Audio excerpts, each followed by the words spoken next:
அஸ்ஸலாமு அலைக்கும் வரஹ்மத்துல்லாஹி வபரகாத்துஹு. அன்பான சகோதர சகோதரிகளே, உங்கள் வாழ்க்கையில் துன்பங்கள், கவலைகள், மன அழுத்தங்கள், தீராத பிரச்சினைகள் இருக்கிறதா? இதிலிருந்து எப்போது விடுதலை கிடைக்கும் என்று நீங்கள் பல நேரங்களில் கண்ணீருடன் யோசித்திருக்கிறீர்களா? இன்றைய இந்த பதிவு இன்ஷா அல்லாஹ் உங்கள் உள்ளத்துக்கு நம்பிக்கையை தரும் ஒரு பதிவாக அமையும். உங்கள் துன்பங்களை எல்லாம் நீக்கி அதனை இன்பகரமான வாழ்க்கையாக மாற்றும் ஒரு மகத்தான அமல் பற்றி தான் இன்று நாம் பார்க்க இருக்கின்றோம். அது தான் சலாத்துன் நாரியா. அன்பானவர்களே, சலாத்துன் நாரியா என்பது ஒரு சாதாரண திக்ர் அல்ல. இதற்கு இரண்டு பெயர்கள் உண்டு. முதல் பெயர் சலாத்துன் நாரியா. இரண்டாவது பெயர் சலாத்துன் தஃப்சீரியா. நாரியா என்ற வார்த்தை நார் என்ற சொல்லிலிருந்து வந்தது. நெருப்பு எப்படி மரக்கட்டையை எரித்து சாம்பலாக்கி விடுகிறதோ அதேபோன்று நம்முடைய வாழ்க்கையில் உள்ள கவலைகள், துன்பங்கள், தடைகள், சிரமங்கள் எல்லாவற்றையும் எரித்து விடும் சக்தி இந்த சலாத்துன் நாரியாவுக்கு உண்டு என்று உலமாக்கள் விளக்குகின்றார்கள். அதனால் தான் இதற்கு சலாத்துன் நாரியா என்று பெயர் வைத்தார்கள். அடுத்து இரண்டாவது பெயர் சலாத்துன் தஃப்சீரியா. தஃப்சீர் என்றால் என்ன? கடினமாக முடிச்சு போட்டிருக்கும் ஒரு கயிறை அவிழ்ப்பது போல. நம்முடைய வாழ்க்கையில் சிக்கி இருக்கும் சிரமங்கள், தீராத பிரச்சினைகள், அடைபட்ட வழிகள் எல்லாவற்றையும் அவிழ்த்து எளிதாக்கி விடும் என்பதற்காக இதற்கு சலாத்துன் தஃப்சீரியா என்று பெயர் சூட்டப்பட்டுள்ளது. அன்பான சகோதரர்களே, இந்த சலாத்துன் நாரியாவின் சிறப்புகளைப் பற்றி மிக பெரிய பெரிய உலமாக்கள் எழுதியிருக்கிறார்கள். ஹஜ்ரத் இமாம் இப்னு ஹஜர் அஸ்கலானி ரஹ்மதுல்லாஹி அலைஹி போன்ற மகத்தான அறிஞர்கள் இதன் மகிமையைப் பற்றி குறிப்பிடுகின்றார்கள். அதாவது இது ஒரு அனுபவிக்கப்பட்ட, பரிசோதிக்கப்பட்ட, பரம்பரையாக வந்து கொண்டிருக்கும் ஒரு அமல். சலாத்துன் நாரியாவை ஓதும்போது உலமாக்கள் இரண்டு முக்கியமான விஷயங்களை நமக்கு சொல்லித் தருகிறார்கள். முதலாவது விஷயம், நீங்கள் எந்த நோக்கத்துக்காக இந்த சலாத்துன் நாரியாவை ஓதுகிறீர்களோ அந்த நோக்கம் உங்கள் உள்ளத்தில் தெளிவாக இருக்க வேண்டும். முழு கவனத்தோடு, மனம் அலைக்கழிக்காமல், அல்லாவின் மீது முழு நம்பிக்கையுடன் ஓத வேண்டும். வாயால் மட்டும் அல்ல, உள்ளத்தோடும் சேர்த்து ஓத வேண்டும். இரண்டாவது முக்கியமான விஷயம், இந்த சலாத்துன் நாரியாவை 4444 தடவை ஓத வேண்டும் என்று உலமாக்கள் குறிப்பிடுகின்றார்கள். இதை ஒரே ஒரு நபர் தான் ஓத வேண்டும் என்ற அவசியம் இல்லை.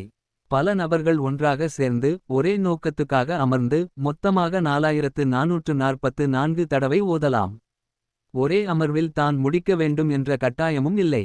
ஒரு வாரம், ஒரு மாதம், 2 மாதம், ஒவ்வொரு நாளும் கணக்கு வைத்துக்கொண்டு கொஞ்சம் கொஞ்சமாக ஓதி மொத்தம் 4444 தடவை முடித்தாலும் போதும் என்று உலமாக்கள் சொல்லுகின்றார்கள். ஆனால் இங்கே ஒரு விஷயத்தை மிகவும் கவனமாகச் சொல்லுகிறார்கள். இந்த 4444 என்ற எண்ணிக்கையில் மிகுந்த கவனம் தேவை. 4443 ஆகிவிடக்கூடாது. 4445 ஆகிவிடக்கூடாது. முன்னாடியும் கூடாது, பின்னாடியும் கூடாது. சரியாக 4444 முடிந்தவுடன் உடனே அல்லாஹ்விடம் கைகளை உயர்த்தி துஆ செய்ய வேண்டும்.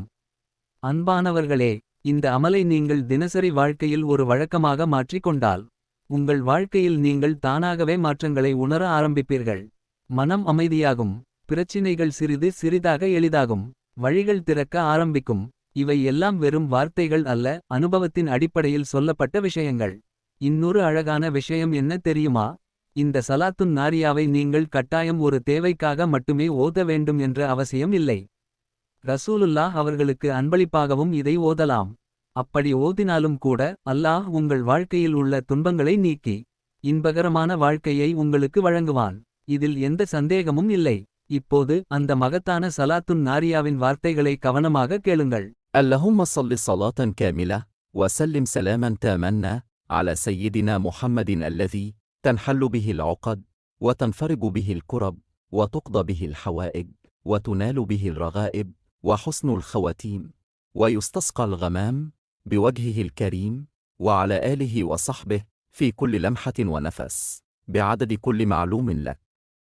اللهم صل صلاة كاملة وسلم سلاما تاما على سيدنا محمد الذي تنحل به العقد وتنفرج به الكرب وتقضى به الحوائج وتنال به الرغائب وحسن الخواتيم ويستسقى الغمام بوجهه الكريم وعلى آله وصحبه في كل لمحة ونفس بعدد كل معلوم لك.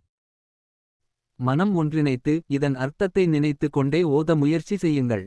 சலவாத். அல்லாஹும்ம சல்லி சலாதன் காமிலதன் வசல்லிம் சலாமன் தாம்மா அலா சீதினா முஹம்மதில்லதி தன்ஹல்லு பிஹில் ஹுகது வதன்பரிஜு பிஹில் குரபு வதுக்லா பிகில் ஹவாயிஜு. வதுநாலு பிகிர் ரஹாயிபு. வஹுஸ்னுல் ஹவாதிமி. வயுஸ்தஸ்கல் ஹமாமு. பிவஜ்ஹிஹில் கரீமி. வா அலா ஆலிஹி வசஹ்ஃபிஹி. பி குல்லி லம்ஹதி வனப்சின். பிஹதபின் குல்லி மஹ்லுமின் லக். அன்பான சகோதர சகோதரிகளே, இந்த சலாத்துன் நாரியாவை உங்கள் வாழ்க்கையில் ஒரு அமலாக மாற்றிக் கொள்ளுங்கள்.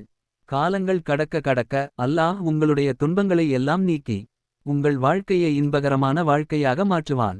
இந்த சலாத்துன் நாரியாவின் பரகத்தால் இன்ஷா அல்லாஹ் நீங்கள் எதிர்பாராத இடங்களில் இருந்து உதவிகள் வரும்.